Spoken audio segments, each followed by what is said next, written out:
Hey y'all, welcome back to Soul Said Soul. And today I'm thinking back to last week when I was talking about how your heart shapes your identity, which in return shapes your life. And I've been having this revelation because I've been doing a lot of heart space work. And what prompted me to do this was just at the beginning of this year, I really wanted to feel at peace. And I have had a rough past 5 years. Okay. Now,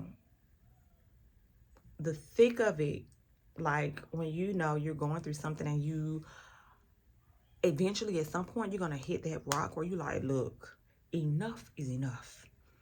And towards the end of last year, I was really hitting that enough is enough point. Like, at what point do you start to feel consistent joy, consistent happiness? Because it wasn't like I wasn't having moments where things were going good. I absolutely was. But it's almost as if I got into the mindset of, yes, they're going to go good, but they're only going to go good for so long. And I started to anticipate the ending of my happiness or joy or just feeling at peace. And so for this year, my biggest goal for myself was to identify where my peace is coming from and not let it be external sources, because in the past it has been, depending on the type of job that I had, depending on the type of car I drove, where I lived, it was a lot of materialistic type of vibes that was connected to my happiness or condition, I'll say, because I wouldn't even say materialistic because I'm very much not a materialistic girl, but I am the type of person that my emotions would waver based off what I was experiencing.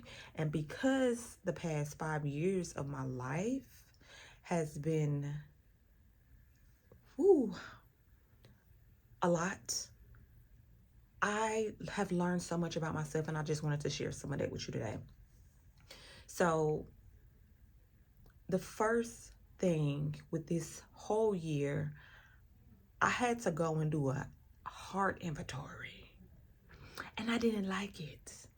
There were some things that I had pushed down so far because it was just like, okay, we'll get to it, but not right now. I got this going on. I can't get to that right now. Let's just push it down. And while I'm thinking I'm just delaying and stalling time on when I'm going to actually get to it, what I was really doing was suppressing a lot of emotions, wondering why I'm starting to feel numb, why am I starting to feel disconnected from myself, and a lot of different things. But that all was because I wasn't giving myself the space to process the emotion. That's one part. On the other half, I'm not giving myself the time to process it because I'm using things in my life as an excuse to not have to process it. And I'll tell you this, if you don't process and you keep sweeping stuff under the rug, that rug is just going to turn into a bulk, and eventually it's going to get to the point where you can't even walk over it. You are going to have to address it. And I didn't want to address a lot of things because I didn't like the way that it made me feel when I would have to face it. I didn't like having to relive some of the decisions that I made. I was very discouraged, to say the most, on my own part, because I was the person who made a lot of decisions. And so now I'm like, okay, what is on the forefront of my heart? Because I'm starting to notice patterns in my life that they're stemming from something. They're unconscious. I'm not intentionally trying to cause certain movements in my life, but I'm noticing this stagnant areas of my life. I'm like, okay, what's going on? Because I know that at the core of me and the identity of who I am, I attract good things. I put out good into the earth. So what is the reason why I'm still feeling stuck in certain areas or something's not moving? And I have been practicing for the past 5 months of I can't even say practicing. I've been getting pulled for the past 5 months to really listen to my heart. And then 5 months ago, I didn't even know what that meant. Like, when I would attempt to listen to my heart, I would hear the sadness of my heart. And I'm like, bruh, no, we're not going to be doing that. Because if I said I wanted to be happy and I wanted to experience peace, I'm not going to entertain anything that makes me feel less than about myself. However, not doing that, okay, processing the emotions, feeling them, was the worst thing that I probably could have done, because now all of the emotions, it's like it's at capacity. And if you don't do something about this right now, then now you're having illnesses within your body. You're having, you can't even think straight. Your intuition is starting to signal off, and just so many things that's going on. And I realized that it it was hard for me to do. And as I have learned better and started actually listening to my heart, which I want to tell you what that means, I noticed that it can be very challenging and hard to choose you. So, boom. What I mean by listening to your heart is understanding the emotions that you're feeling at a given time. I would feel certain things, and because I felt like those emotions you shouldn't feel, that you shouldn't be expressing in that way, I would immediately push them to the side, brush them off. I'm not doing that, not dealing with it. And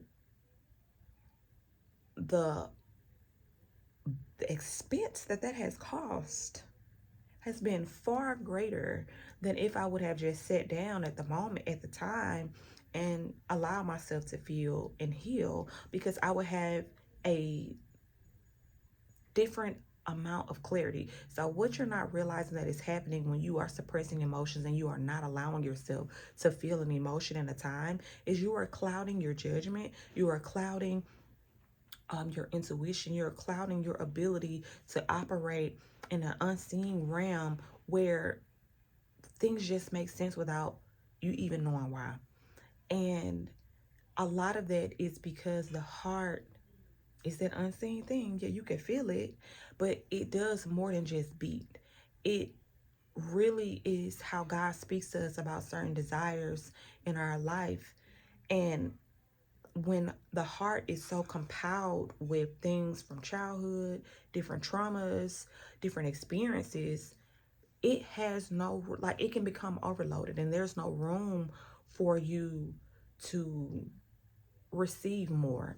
And then at a certain point, you'll start to wonder and question, why did everything just come to a halt?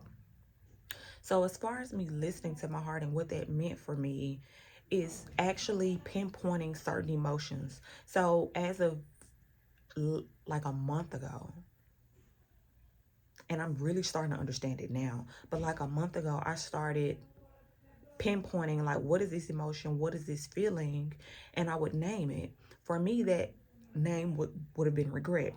And I had a lot of regrets. And on top of me naming these emotions, I didn't get to the point until about a week or so ago that I'm asking myself, okay, now what do I do with the emotion? How do we reverse this? And what I'm starting to understand is the only way that you can reverse or deal with an emotion that is very difficult in your life is by understanding what that emotion needs. And for me, having a person who was holding a lot of regret on the inside, what that emotion needed from me was forgiveness. It needed me to know what needed to be forgive, what was really causing the hurt, what was causing the regret, and learning to practice forgiveness, practice by releasing whatever attachment that I still had to that regret. And for the longest of times, I just didn't do that because something like regret, you don't want to relive that. It's something that you wish had played out a different way, or you wish you had done something different. You wish you had moved different. And just to have to face that, that's touchy. That's like very vulnerable. And I wasn't in a space to want to feel vulnerable, especially about something that I caused on my own self.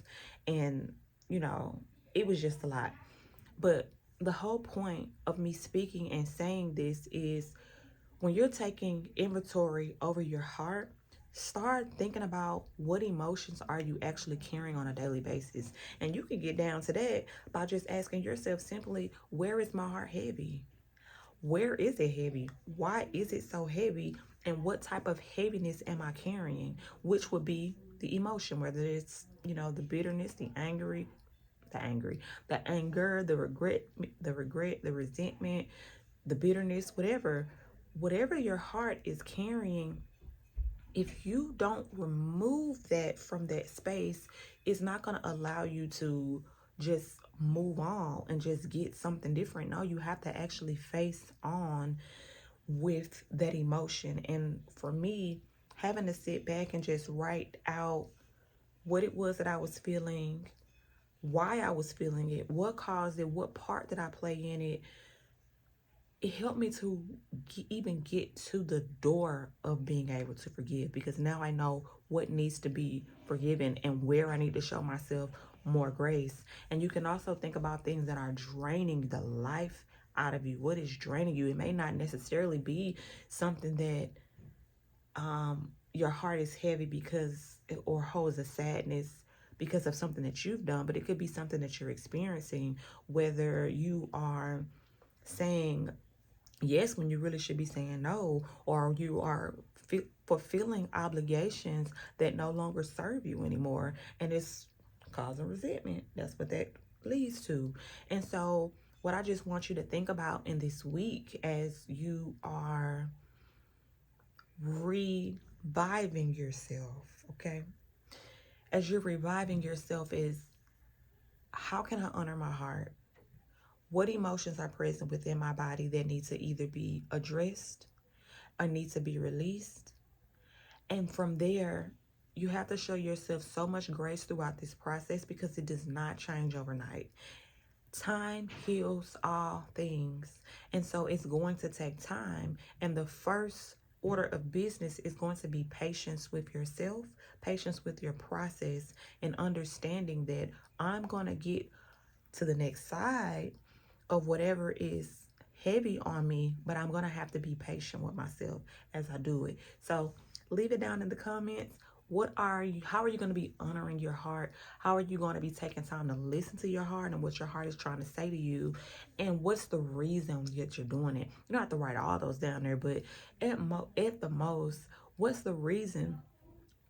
What reason do you feel that you deserve to listen to your heart? What are you going after? What are your goals? How is this going to free you?